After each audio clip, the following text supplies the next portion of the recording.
Terça-feira, dia 28 de abril de 2026. Sejam todos muito bem-vindos, meus amigos, a mais um vídeo do canal Terra Brasilis News. Temos muitos assuntos, vamos falar de Flávio, vamos falar do Inácio também, porque não tem como escapar, né? Está sempre ali. Vamos falar da PGR, vamos falar sobre o desenrola que mais enrola o brasileiro, ou seja, temos muitos assuntos. Mas eu quero começar trazendo um barraco de uma barraqueira. Porque hoje a tal Soraya Tronic, aquela traidora e falsa moralista, que se vendeu como bolsonarista para ser eleita e depois mostrou a verdadeira cara que tem, pois ela ousou hoje chamar o Frei Gilson de falso profeta, por ter utilizado de 2 versículos bíblicos para se referir às mulheres. Este é o post que ela colocou na rede X. O Frei Gilson usou Gênesis 2,18 em uma pregação na última sexta-feira para mostrar que Deus teria feito a mulher para curar a solidão masculina. Segundo ele, esta passagem bíblica indica a missão feminina dentro da família. Depois ele usou Efésios 5,23 para se referir ao homem como chefe do lar, num contexto explicitamente religioso. O Frei, na condição de sacerdote, estava se referindo às mulheres dentro de um conceito bíblico, e deixando claro que a vida hoje colocou as mulheres numa condição empoderada dentro da sociedade, o que para a igreja contrasta com os ensinamentos bíblicos, nada além disto. Mas a santinha da Soraya Tronic, dona de uma rede de motéis, é bom que se lembre, né? Coisa que não condiz moralmente com seu direito de dizer que padres, pastores e pais de santo usam o nome de Deus em vão. Será que ela tem moral para dizer quem tem o direito de usar o nome de Deus ou não? Creio que ela não tem.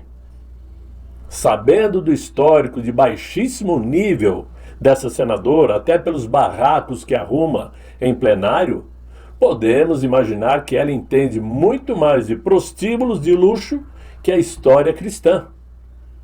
Agora, claro, a Soraya tem todo o direito de discordar da Bíblia e debater com Deus, se ela quiser e merecer. Bom, agora vamos ao que interessa, porque era só um fuxico, né? Eu acho que saiu no jornal, a gente fala. Mas uma das notícias que surgiu hoje foi a de que a Procuradoria-Geral da República, através do seu Paulo Gonet, arquivou a representação contra o ministro Gilmar. Claro, né? Por homofobia. Claro que para nós a novidade é zero, mas serve para aumentar, digamos assim, aquela percepção de que o sistema judiciário não faz justiça. É por isso que o arquivamento contra Gilmar, por suposta homofobia, causa incômodo político. O PGR entendeu que a fala não tinha elementos mínimos para indicar violação relevante a direitos. Muito bem. Juridicamente, pode até ser, né? Pode ser até uma decisão defensável. Mas politicamente, a pergunta inevitável é: se esta mesma frase tivesse saído da boca de Jair Messias Bolsonaro, o tratamento teria sido o mesmo? Se nós olharmos aí o período entre 2019 e 2022, quando Jair Bolsonaro executou um excelente governo, né, na República Brasileira, e governou sempre sob muita pressão, uma pressão permanente, com decisões do Supremo, inquéritos, cobranças públicas, cobertura agressiva da imprensa e manchetes diárias associando seu governo a uma ameaça institucional, crise democrática, ataques à imprensa, pandemia, fake news, tensão com o Supremo. Então, chegamos à conclusão de que vivemos hoje um estado ditatorial. Porque a forma como encaravam as palavras de Jair Bolsonaro sempre eram no sentido tendencioso, não dando devido contexto para suas palavras, sempre com uma conotação diferente. E nesse ambiente, qualquer fala de Bolsonaro era tratado como um potencial escândalo institucional. Uma frase atravessada, uma ironia, uma crítica dura ou uma declaração infeliz rapidamente virava manchete de jornal, análise jurídica, nota de entidades, pedido de investigações e debate nacional. O padrão era claro. Bolsonaro raramente recebia o benefício da dúvida. A imprensa, em grande parte, interpretava suas falas pelo pior ângulo possível. Até as imagens, as fotografias, era sempre o pior ângulo. Por sua vez, o STF aparecia como o árbitro permanente da política nacional. Porém, olhando somente para o lado da direita, se é que vocês me entendem. Jair Bolsonaro era julgado não apenas pelo que dizia, mas por quem ele era. Sua figura pública já chegava previamente condenada ao debate. A manchete já vinha antes da ponderação. A suspeita vinha antes do contexto. A interpretação moral vinha antes da análise jurídica. Uma democracia séria não pode ter indignação seletiva. Se uma fala é grave, deve ser grave para todos, independentemente da ideologia. Se precisa ter um contexto, esse contexto também deve valer para adversários políticos. E se o direito penal exige cautela, essa cautela não pode depender do sobrenome, do cargo ou do alinhamento ideológico do acusado. Mas é assim que a justiça funciona hoje. Mas, para variar, o que vemos no dia de hoje é a continuidade de uma política de muito baixo nível no Brasil. E a prova disto é que o episódio envolvendo o chamado caso Master escancara esse padrão. Antes que os fatos amadureçam, antes que as investigações terminem, com clareza pelo menos, a arena política já está ocupada por rótulos prontos, slogans calculados e associações cuidadosamente escolhidas. Porque vejam só, a tentativa do PT, por exemplo, em transformar o caso Bolsomaster, estão preparando isto? Surge para antecipar uma narrativa de colar o governo de Jair Bolsonaro ao problema e deixar que a repetição dessas frases, dessas manchetes, dessas notícias nas mídias faça o resto. Nesse tipo de movimento, é claro, pouco importa o grau de responsabilidade individual ou a complexidade do caso. O que importa é estabelecer no imaginário público, principalmente da militância petista, uma conexão imediata. A política, então, deixa de operar com a verdade e passa a operar com as narrativas. É nesse cenário que o Partido dos Trabalhadores tenta associar o episódio do Banco Master ao campo adversário, especialmente a figura do Flávio Bolsonaro, que está decolando vertiginosamente.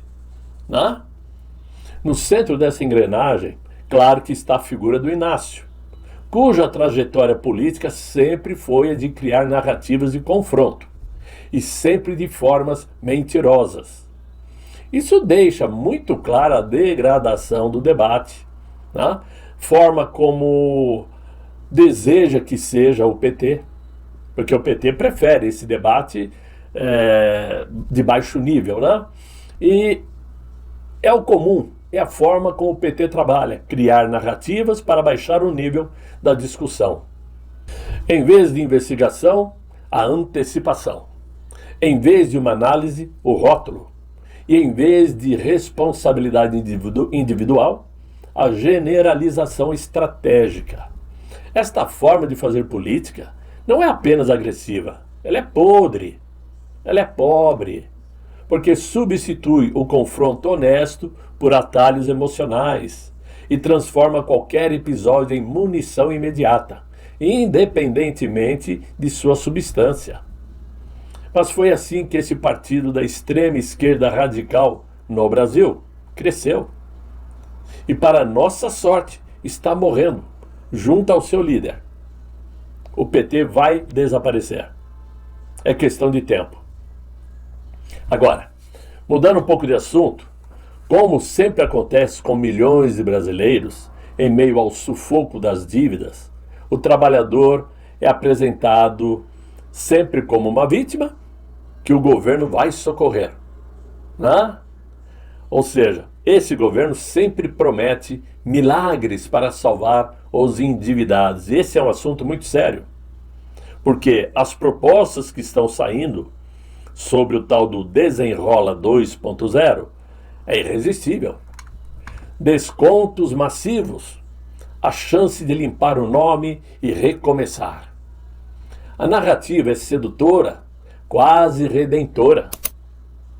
Depois de anos sendo esmagado por juros altos, sendo esfolado no dia a dia, surge então a possibilidade de escapar. E para muitos, isto não é apenas uma escolha, é uma questão de necessidade urgente.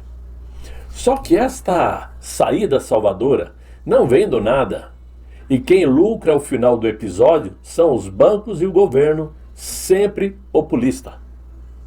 Por trás do discurso de alívio, existe uma engrenagem que reorganiza o problema sem necessariamente eliminá-lo.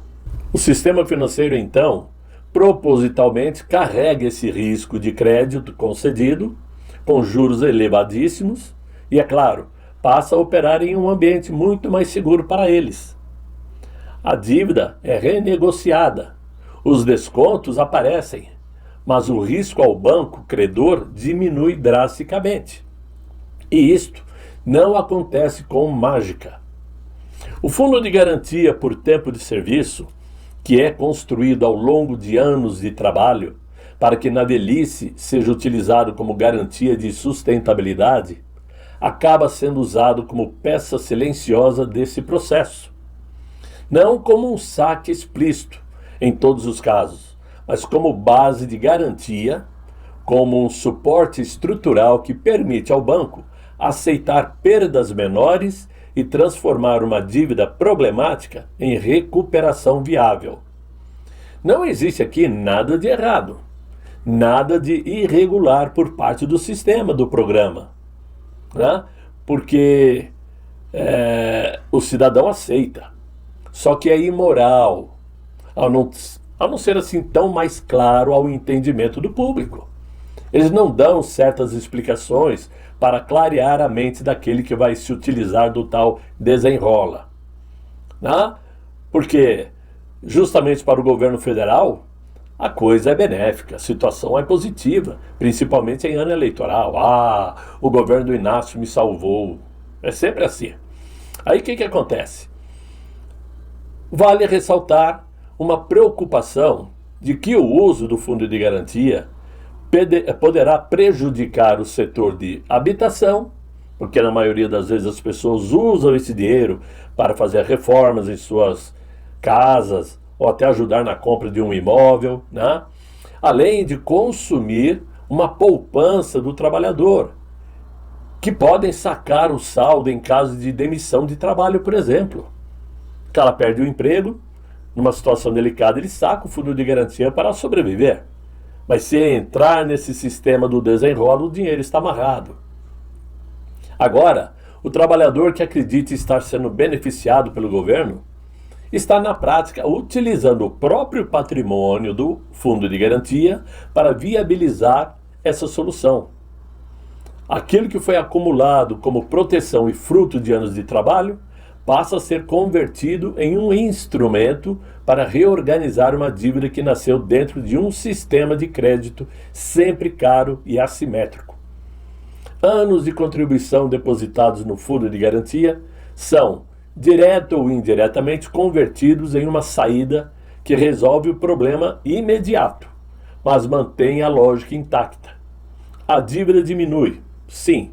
O nome pode ser limpo, sim.